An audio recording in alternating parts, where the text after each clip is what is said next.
Les animaux les plus dangereux et les plus puissants d'Afrique ont été désignés par les chasseurs sous le nom de Big Five, les 5 grands.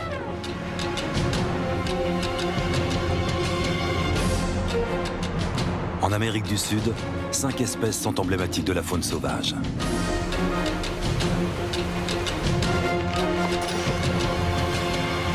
Nous avons sillonné ce vaste continent à la recherche de ces animaux hors du commun.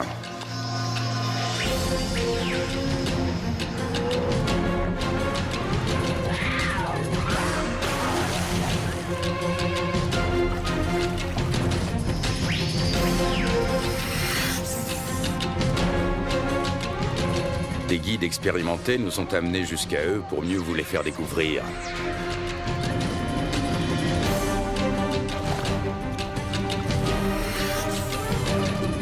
Les 5 grands animaux d'Amérique du Sud. L'anaconda, le tamanoir, la loutre géante, l'ours à lunettes et le jaguar.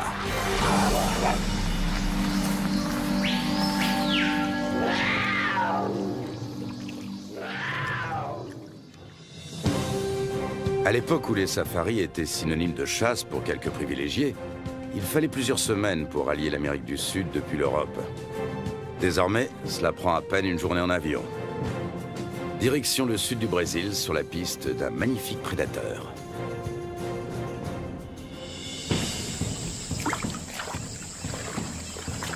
Ce félin était une divinité. Sentinelle du monde de l'au-delà, il en ouvrait la porte aux âmes des défunts.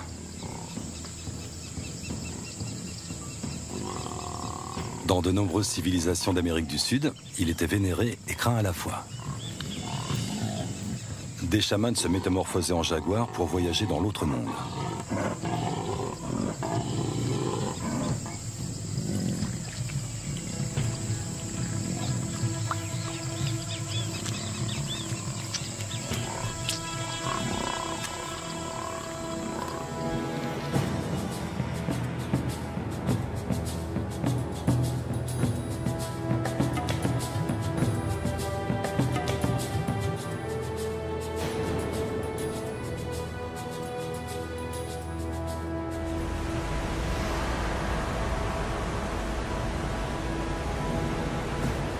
Garganta do Diablo, la gorge du diable.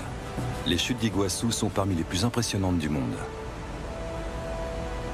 Il y a 200 millions d'années, un violent tremblement de terre provoqua la séparation de l'Afrique et de l'Amérique du Sud.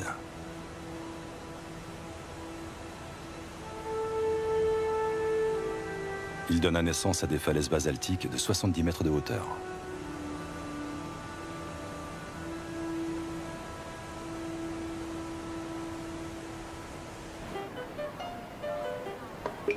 Représentants originaux de la faune sud-américaine, les coatis font partie des rares animaux que les touristes ont le loisir d'observer.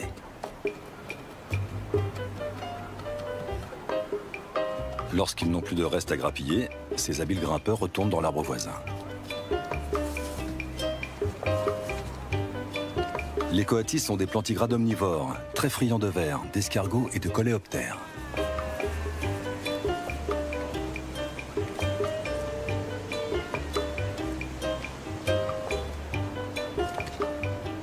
Mais leur recherche de nourriture ne se limite pas à la chasse aux insectes. Le contact avec les humains fait partie d'une stratégie bien rodée.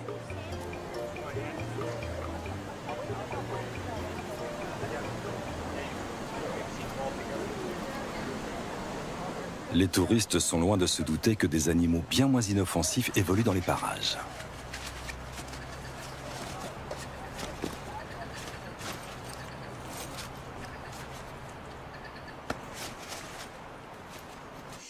Des chercheurs du parc national sont logés à proximité des chutes d'Iguassou. Un jour, ils ont reçu une visite inattendue.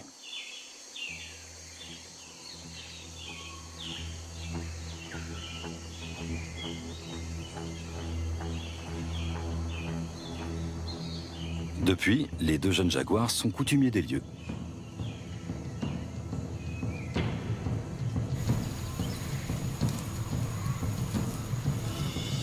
Les 2 mâles semblent être en confiance.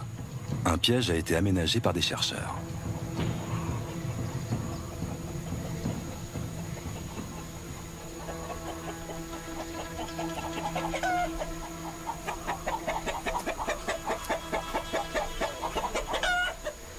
Malgré ce bel appât, les jaguars ne se jettent pas facilement dans la gueule du loup.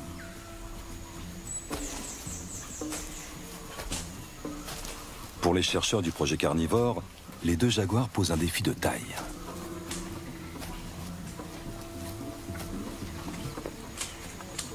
Depuis plus de 2 ans, l'équipe de Marina Ravie da Silva a installé des caméras pièges dans le parc national pour déterminer le nombre des jaguars et évaluer leur expansion. Pour l'instant, la priorité est de repérer les deux jaguars.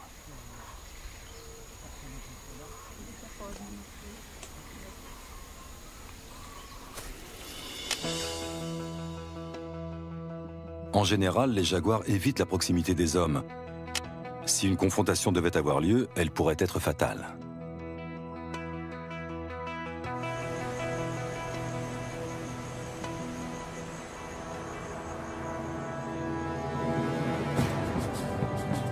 Les Indiens étaient déjà fascinés par les chutes d'Iguassou. La tribu des Guarani attribuait leur origine à un accès de colère du dieu serpent Mboy. C'est en faisant violemment trembler les rochers qu'il donna naissance à Iguassou, les grandes eaux.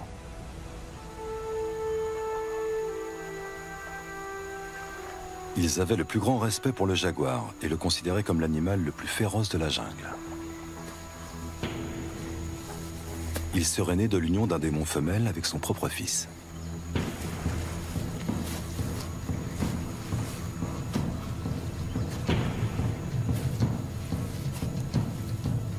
Les Guarani refusaient de le chasser, de crainte que son esprit ne s'empare d'eux.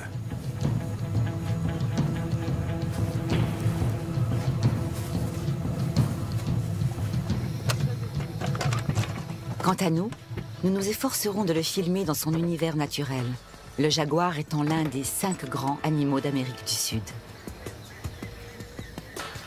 Nous nous sommes inspirés de la mythologie des Guarani pour pister le 3e plus gros félin du monde. Notre secteur de recherche, situé au cœur de la plus grande plaine alluviale du monde, le Pantanal, n'est accessible qu'en avion. La saison sèche aurait dû commencer il y a longtemps, mais le ciel est toujours chargé d'épais nuages de pluie.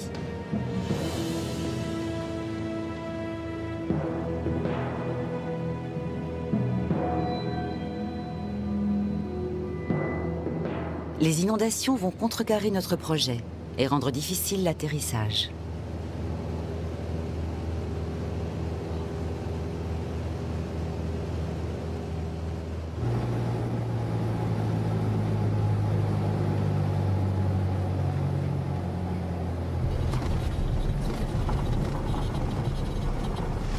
Mais le pilote fait des miracles. C'est Lucas Leutzinger qui nous accueille au sol.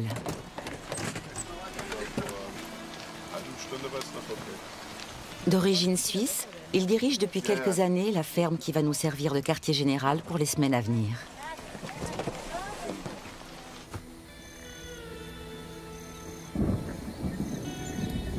Suite aux pluies diluviennes, Lucas et sa famille ont été entièrement coupés du monde durant 10 jours.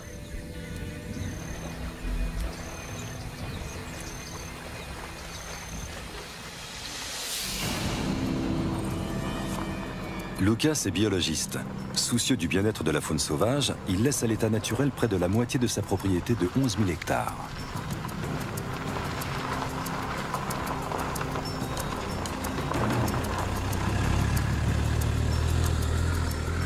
En raison de la biodiversité qu'elle accueille, cette partie inexploitée de la ferme a été reconnue comme réserve naturelle par l'État brésilien. Une quarantaine d'espèces de mammifères côtoient plus d'une dizaine d'espèces de reptiles. La vie faune est elle aussi exceptionnelle.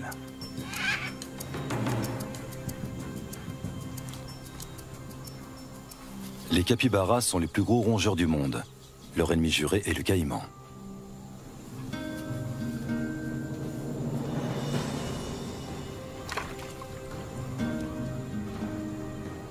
Plusieurs de ces espèces ont frôlé l'extinction, chassées pour leur peau ou leurs plumes, comme les haras hyacinthes.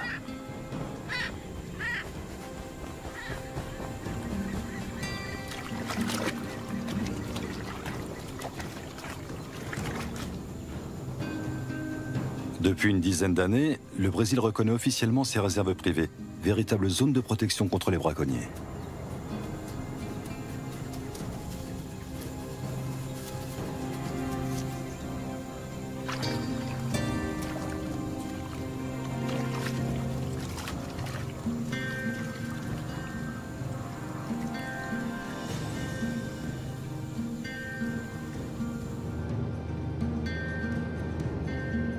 La ferme de Lucas Leutzinger est située au cœur du Pantanal, une mosaïque de forêts et de marais s'étendant sur plus de 200 000 km².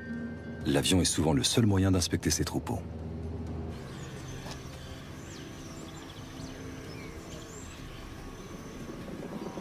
Ces vaches appartiennent à la famille des zébus et sont originaires d'Inde. Ce sont des animaux robustes et en grande partie autonomes, mais qui nécessitent une surveillance ponctuelle.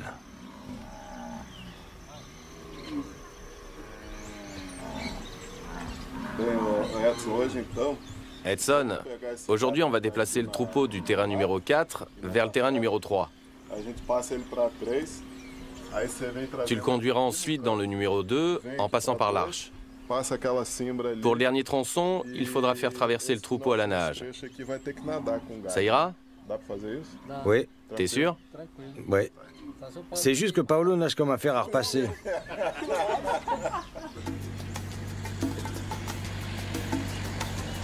Lucas fait régulièrement le tour de ces terres à la recherche de cadavres d'animaux.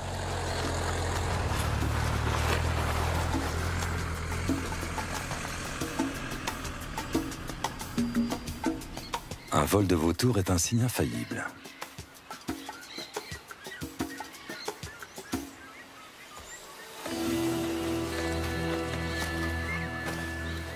Il ne reste plus grand-chose du capybara.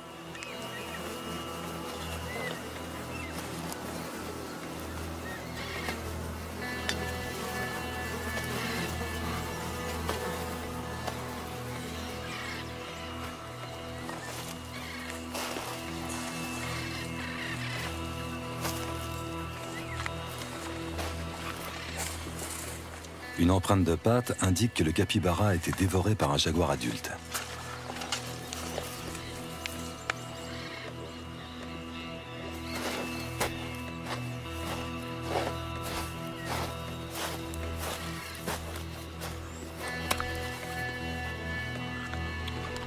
Ces traces appartiennent probablement à une femelle puma et à son petit. Même si ses prédateurs s'en prennent régulièrement à son bétail, Lucas Leutzinger a un faible pour les grands félins.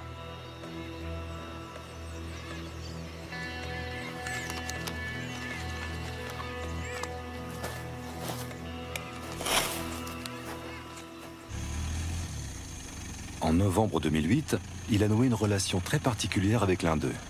À l'époque, il travaillait comme biologiste avec des spécialistes des jaguars. Il avait capturé une femelle et l'avait équipée d'un émetteur.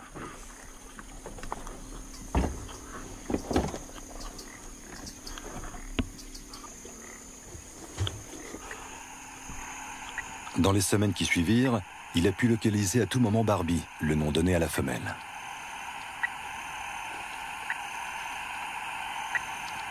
Barbie était pleine lors de sa capture. Sur ces images, le petit à ses côtés est âgé d'un peu plus d'1 an. Barbie et sa fille Barbina avaient l'habitude de fréquenter les berges d'un marais presque asséché.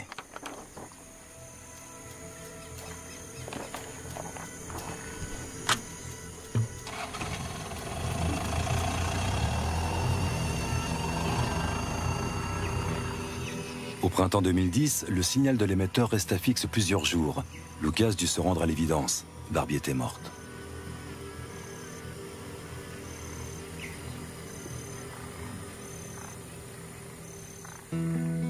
La cause de sa mort n'a jamais été élucidée. Les urubus noirs et leurs comparses ailés n'ont rien laissé du jaguar, hormis le collier émetteur et des os rongés.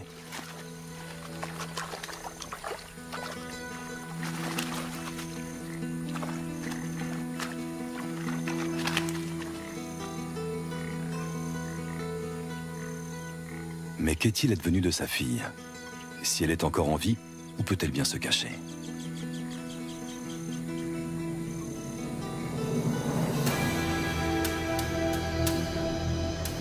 La nuit, la lumière du projecteur détecte la présence d'un animal dans les fourrés.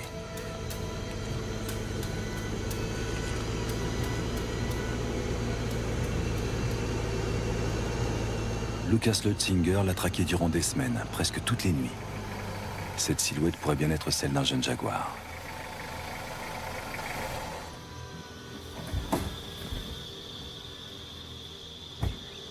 Aveuglés par la lumière, les animaux sont comme paralysés. Il s'agit effectivement d'un jeune jaguar.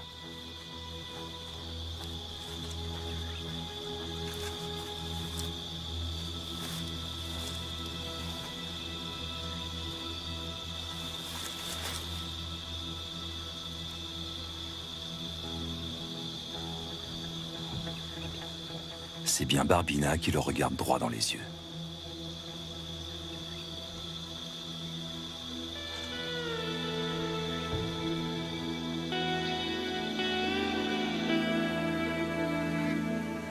C'est justement pour cette femelle que nous avons fait le voyage jusqu'ici.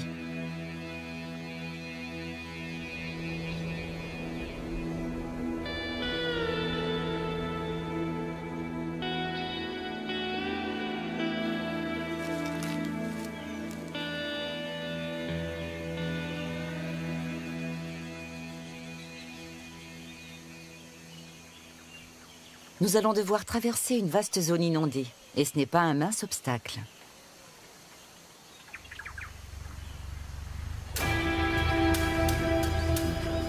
De nombreux caïmans sont couchés en travers des chemins praticables. Mais notre voiture les fait détaler comme les capybaras.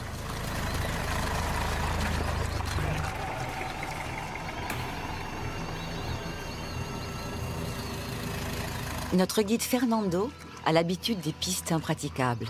Et pourtant... On ne peut pas aller plus loin, c'est trop boueux.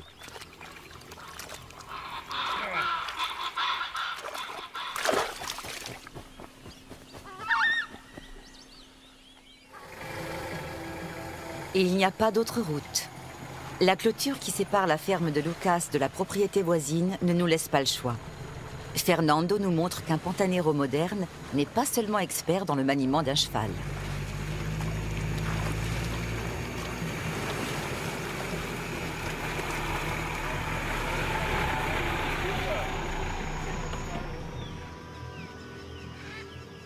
Dans le Pantanal, les pumas sont beaucoup plus répandus que les jaguars, mais tout aussi difficiles à filmer tant ils sont farouches.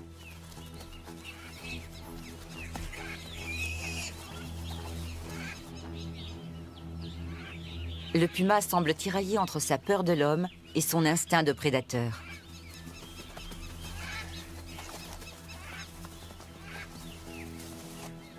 Finalement, il choisit de se mettre à couvert.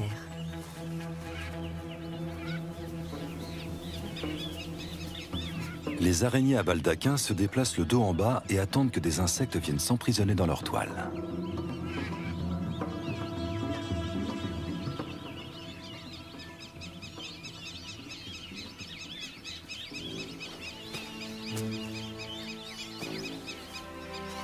Les tamanoirs sont d'excellents nageurs. Mais ici, ils prennent un risque. Les femelles caïmans avec des petits sont très agressives.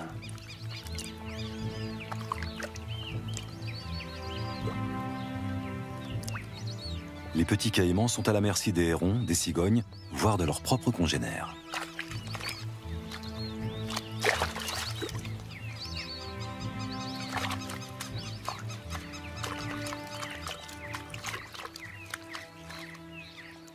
Dans le Pantanal, le cheval est resté le principal mode de transport. Chaque fermier élève sa propre race hybride. Barak est l'étalon de Lucas. Les juments et les poulains le suivent en toute confiance dans l'eau profonde, malgré la présence de serpents venimeux.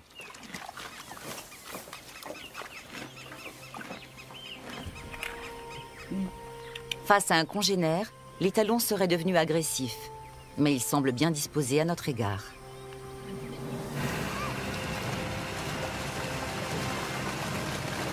La route est encore longue. Nous voulons rendre visite à un pantanero, 2 fermes plus loin. Les pantaneros sont les descendants des Portugais et des Espagnols qui se sont installés dans le Pantanal il y a plus de 200 ans et se sont métissés avec les Indiens.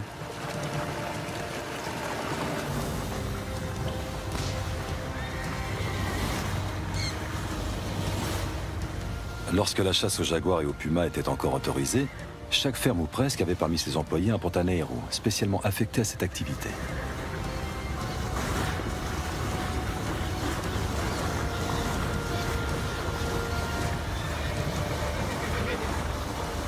Pourtant, le plus légendaire des chasseurs de jaguars du siècle dernier n'était pas un Pantanero, mais un Lituanien.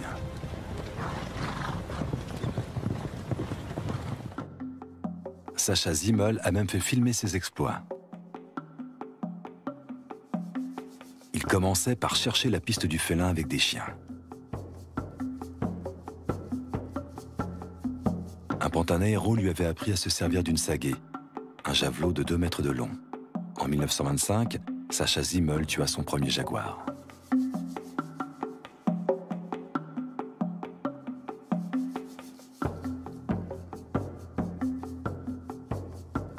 Avant d'utiliser la sagaie, on tirait une flèche sur le jaguar pour le forcer à attaquer.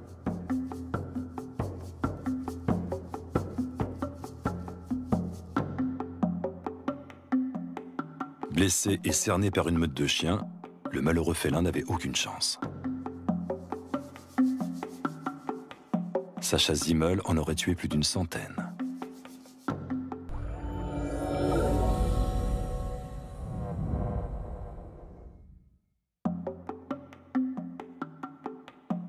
Mais la plupart des Pantaneros chassaient au fusil. Alvin Calvis Bica a connu cette époque.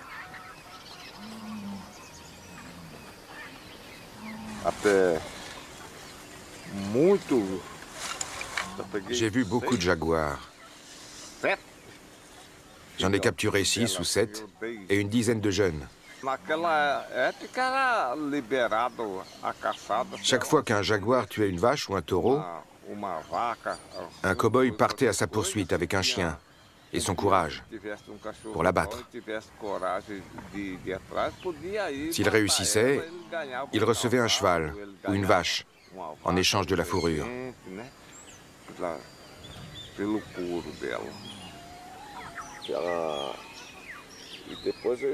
Et de retour chez lui, il faisait rôtir la chair du jaguar. Ça se mangeait? Oui, ça avait un goût de porc. C'était délicieux. Depuis 1976, il est strictement interdit de les chasser.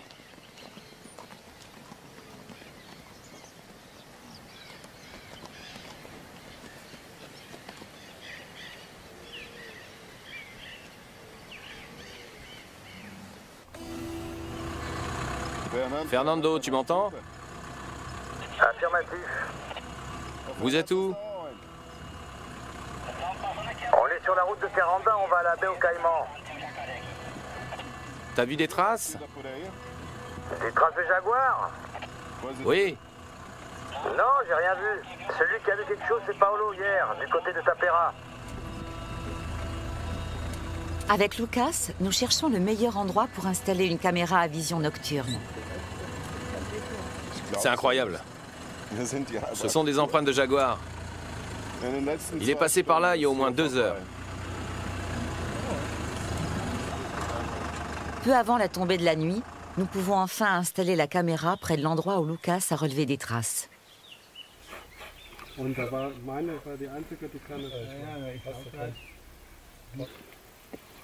Nous espérons obtenir des clichés de Barbina. La petite femelle est désormais adulte et Lucas pense qu'elle a repris le territoire de sa mère.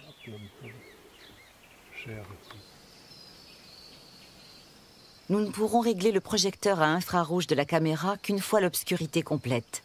Comme chaque soir, nous sommes assaillis par les moustiques dès que le soleil disparaît derrière l'horizon. Caméra et projecteur sont en place. Nous retournons à la ferme. Conduire de nuit à travers les îlots de jungle est une expérience troublante.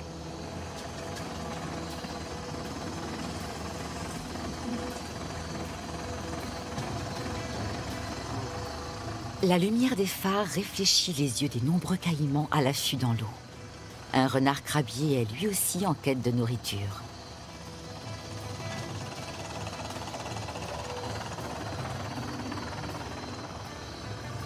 Une famille de capybaras a élu domicile à proximité de la ferme. Ce n'est pas un hasard si nous les croisons près du portail. Le potager est juste à côté, rempli de végétaux tendres dont ils raffolent.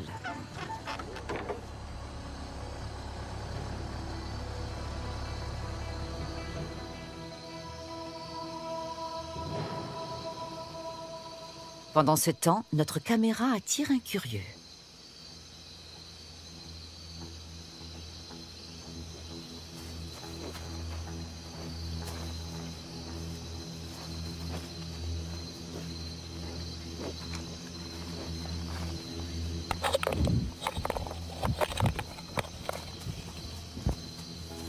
On peut dire adieu aux clichés nocturnes.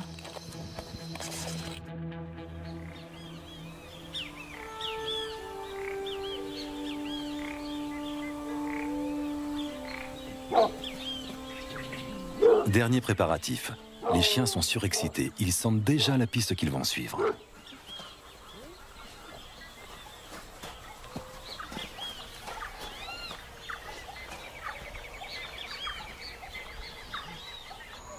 Avant l'aube, des pisteurs à cheval sont partis repérer des traces fraîches.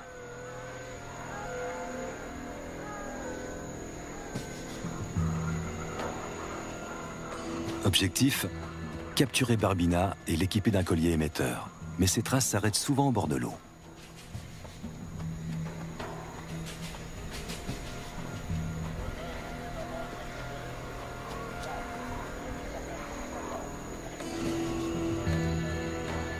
Fernando et moi sommes en position, attendant que les autres rabattent un jaguar dans notre direction.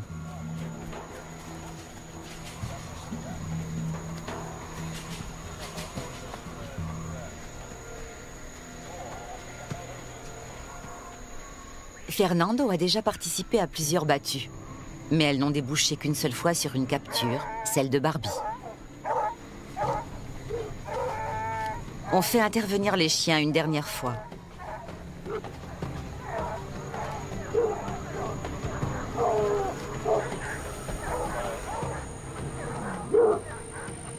Les chiens débusquent d'autres animaux forestiers, comme ce tapir.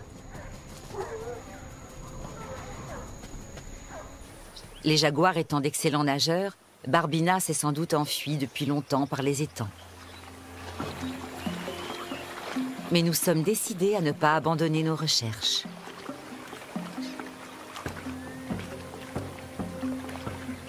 Nous avons la chance inouïe d'observer un deuxième tapir du Brésil. Cet animal cousin du cheval et du rhinocéros passe la moitié de sa vie dans l'eau.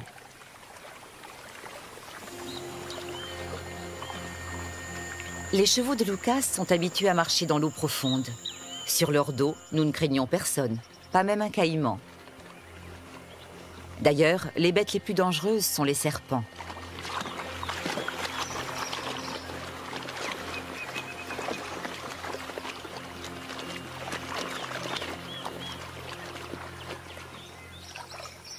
Un jabiru se débat avec une proie pugnace.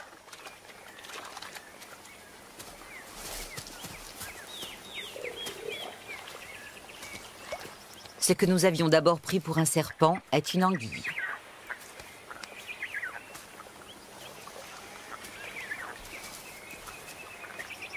La cigogne a finalement le dessus. Le jabiru est la plus grosse espèce d'oiseau d'Amérique du Sud. Son bec mesure 30 cm de long. Pratique pour engloutir une anguille tout entière.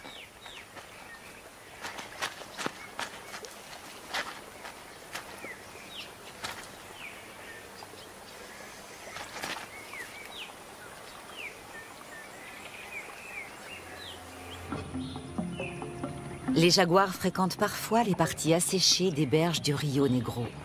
D'ordinaire, ce canal est un chemin. Cela prendra un certain temps avant qu'il ne soit de nouveau praticable.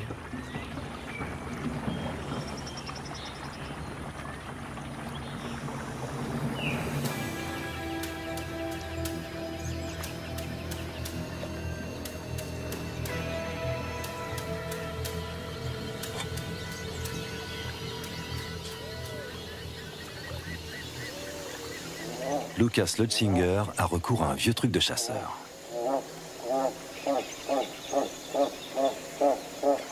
Il s'assoit dans le bateau, car l'opération n'est pas sans risque.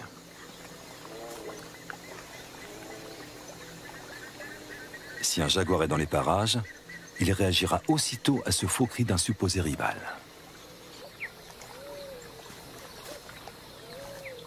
Le Nandou ne panique pas. Il ne peut se fier qu'à ses yeux et à sa vélocité.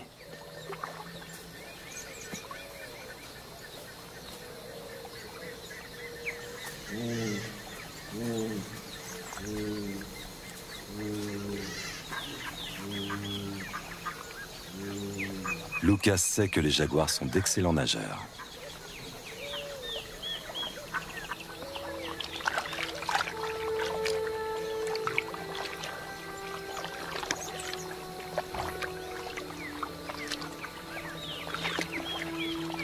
La majorité des animaux du Pantanal sont parfaitement adaptés à la vie dans les zones inondées. Les singes hurleurs, qui n'aiment pas l'eau, ont choisi de vivre dans la cime des arbres.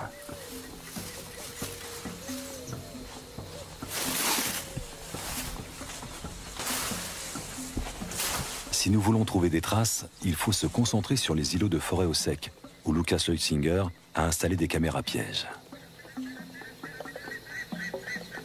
Cet appareil a déjà pris des photos de Barbina.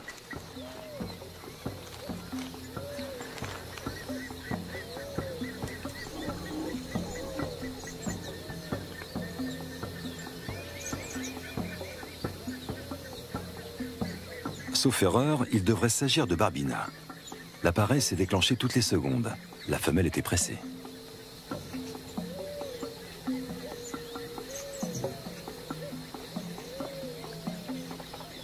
Nous allons peut-être savoir si Barbina est retourné dans son ancien territoire. Lucas l'espère, sinon cela voudrait dire qu'il aura été occupé par une autre femelle.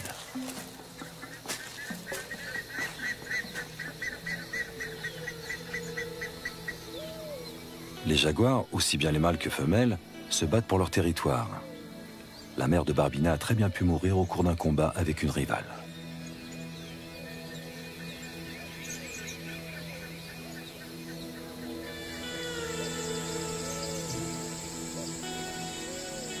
Nous admirons une dernière fois le magnifique ciel étoilé du sud du Pantanal. Nous sommes attendus par un autre spécialiste du jaguar à l'extrême nord de la zone humide.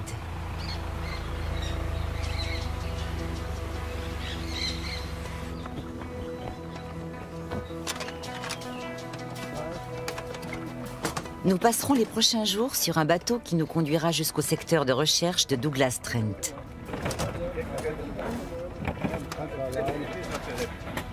Douglas pense que les jaguars sont condamnés à disparaître dans la majeure partie de l'Amérique du Sud. Selon lui, seul le Pantanal offre un territoire assez vaste pour accueillir les grands félins.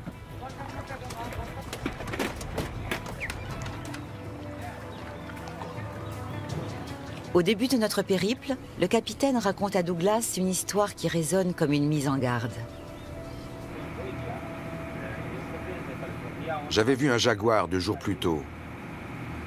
Et j'avais dit aux pêcheurs de ne pas dormir dans leur tente. Ils sont quand même allés pêcher. Ça s'est passé à 6 heures du soir. Lequel des deux l'a attaqué? Tous les deux. Le premier lui a arraché une jambe, puis le deuxième jaguar est arrivé tout de suite après et lui a sauté à la gorge. Je le connaissais, c'était un type très bien. La mésaventure du neveu du capitaine remonte à quelques années. Il avait passé la nuit avec son père et d'autres pêcheurs dans la jungle. Lorsqu'il est sorti de sa tente, en pleine nuit, un couple de jaguars l'a attaqué et l'a traîné dans la forêt sur 80 mètres. Son père n'a rien pu faire pour le sauver.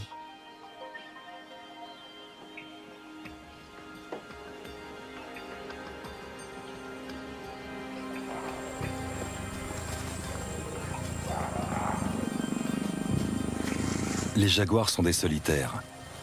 Mâles et femelles ne se côtoient que pendant la saison des amours. Ils sont alors très excités et parfois agressifs. L'accident aura résulté d'un malheureux concours de circonstances. Bien que les jaguars ne soient plus chassés et qu'ils craignent moins les hommes, la mort tragique du jeune pêcheur est restée un cas isolé.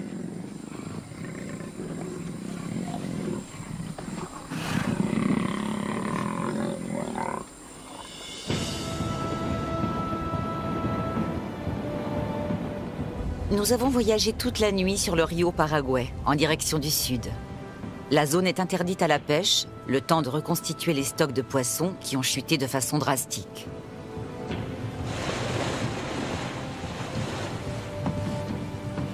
Nous poursuivons notre chemin jusqu'à la réserve de Tayama, à bord du canot rapide de Douglas. Seul le hors-bord à fond plat nous permettra d'explorer les ramifications d'un bras du Rio Paraguay.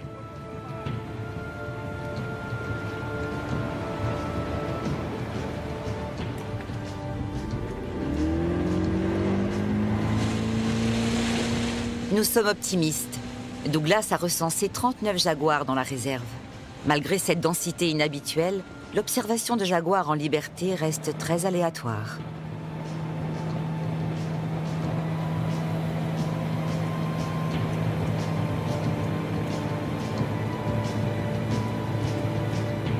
La réserve de Tayama, d'une superficie de plus de 11 000 hectares, est une des plus anciennes zones protégées du Pantanal. Selon Douglas, elle ferait office de territoire de transit. C'est ce qui expliquerait le grand nombre de jaguars.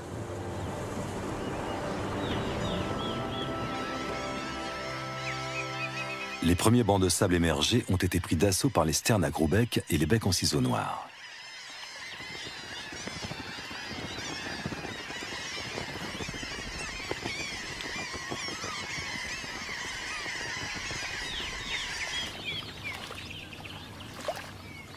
Les feuilles des nénuphars géants peuvent atteindre plus d'1 mètre de diamètre.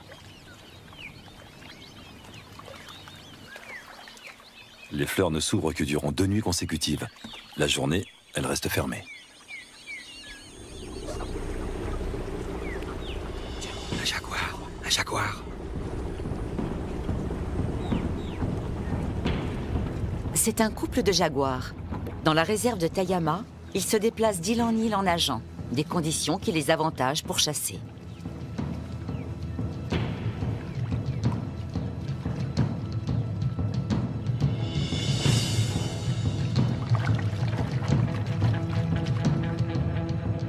Leur proie de prédilection, caïman et capybara. Un jaguar du Pantanal peut peser jusqu'à 150 kg. Seuls les lions et les tigres sont plus gros. Les capybaras sont sur leur garde. Une sentinelle surveille constamment les alentours. Un jaguar en maraude est aussitôt repéré.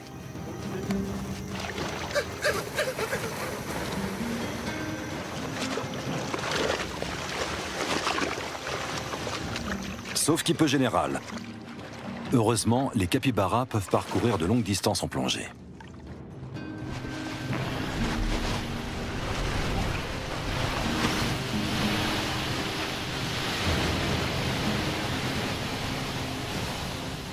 Et un jaguar n'est pas équipé pour tuer sous l'eau.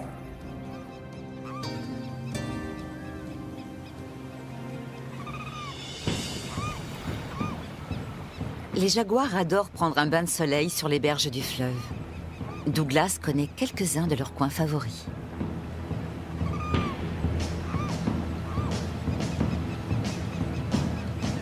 Grâce aux photos, Douglas pourra l'identifier plus tard. Il sait déjà que c'est une femelle.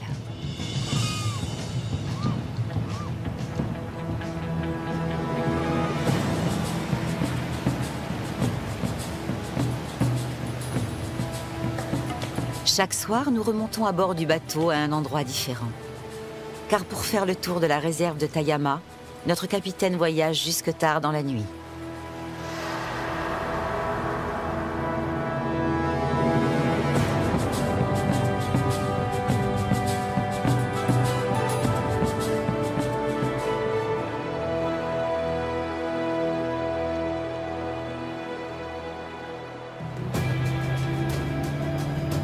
Le lendemain, nous repartons en chasse dans l'espoir d'observer un nouvel individu. Si possible, un de ceux que Douglas n'a pas encore photographié.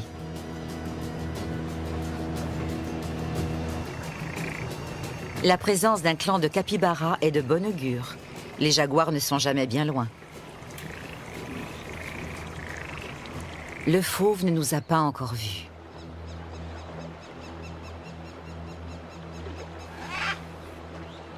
Douglas croit le reconnaître. Chaque individu possède des marques distinctives sur sa fourrure.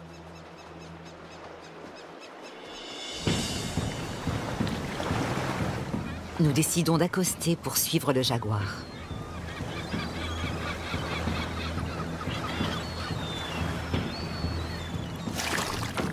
Même Douglas ignore comment l'animal réagira s'il se sent menacé. Pour rappel, un jaguar est capable de transpercer le crâne d'un bœuf d'un seul coup de dent. Douglas nous conseille de rester groupés.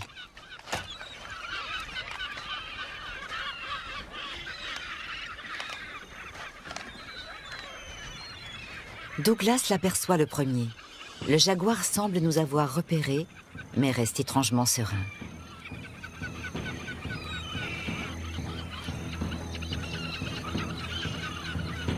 Le félin nous scrute de son regard intense pour évaluer la menace potentielle que nous représentons. Et là, surprise. C'est une femelle avec 2 petits. Combien de temps tolérera-t-elle notre présence? Il lui faudrait moins de 5 secondes pour nous atteindre.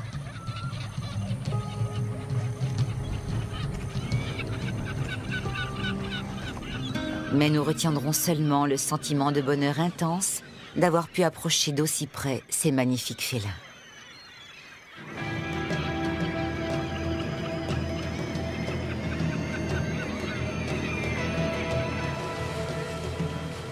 Le jaguar n'a rien à envier au lion ou au léopard en termes de gabarit, de férocité ou de majesté. Et il a amplement mérité sa place parmi les 5 grands d'Amérique du Sud.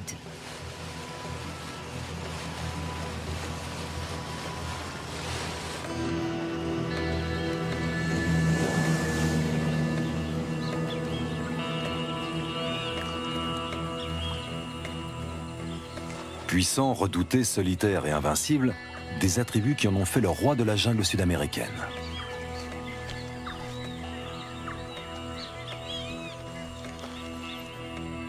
De nombreux peuples indiens vénéraient le jaguar comme un dieu. Aujourd'hui, il a besoin d'être protégé. Même si sa cause est défendue par de nombreux scientifiques, il faudra encore du temps pour assurer au plus grand félin du continent sud-américain un avenir sûr et prospère. Demain, après une longue et périlleuse expédition dans les montagnes de l'Équateur, nous aurons la chance d'observer l'ours à lunettes, très redouté des paysans. Mais pour l'heure, allons voir ce qui se passe dans le monde avec Arte Journal.